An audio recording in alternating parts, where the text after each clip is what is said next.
নলবাৰীৰ জৱাহৰ নবোদয় বিদ্যালয়ত ছাত্ৰক আতিশায্যৰ ঘটনাক কেন্দ্ৰ কৰি জবাবদিহি বিদ্যালয় কৰ্তৃপক্ষ ক্ষোভিত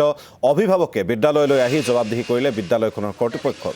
ৰেগিং কাণ্ডৰে জড়িত তিনি অভিযুক্তক ইতিমধ্যে 15 দিনলৈ কৰা হৈছে নিলম্বন ছাত্ৰাবাসতো থাকিব নোৱাৰিব তিনি অভিযুক্ত ছাত্ৰ বিদ্যালয়খনৰ অধ্যক্ষই সদৰি কৰিলে এই কথা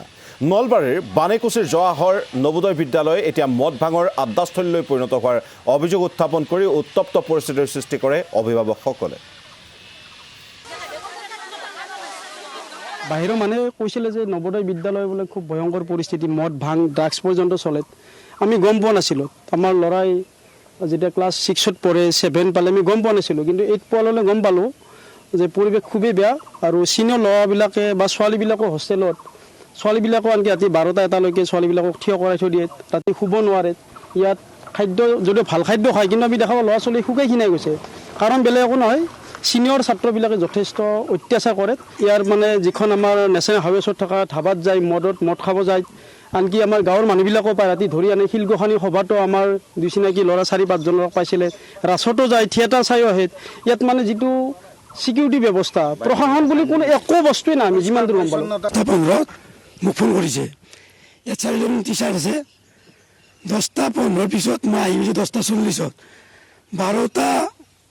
45 মই ইয়াৰ পৰা গৈছোঁ একাডেমি ব্লকত 4জন টিচাৰ আছে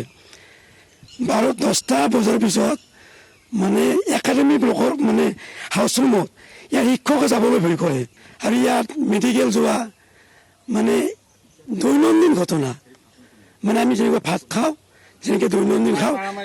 প্ৰায় নহয় নিত্য দৈনিক আৰু এইবিলাক চব স্কুলৰ মেনেজমেণ্টৰ হেমাহিৰ বাবে আৰু মেইনলি ক্লাছটো একদম কম আৰু ইয়াত যেতিয়া আপোনাৰ কিবা এটা ঘটনা ঘটে তাৰমানে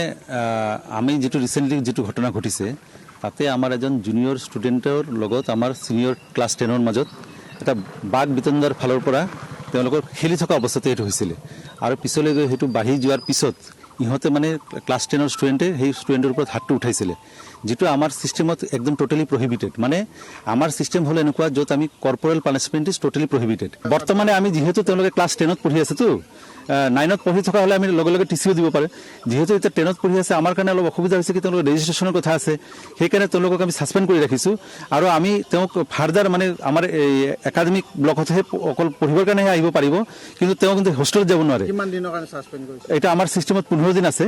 তাৰ পিছতে কিন্তু তেওঁ হোষ্টেলত যাব নোৱাৰিব আৰু 11ত তেওঁলোকৰ কোনো এডমিশন ইয়াতে নহব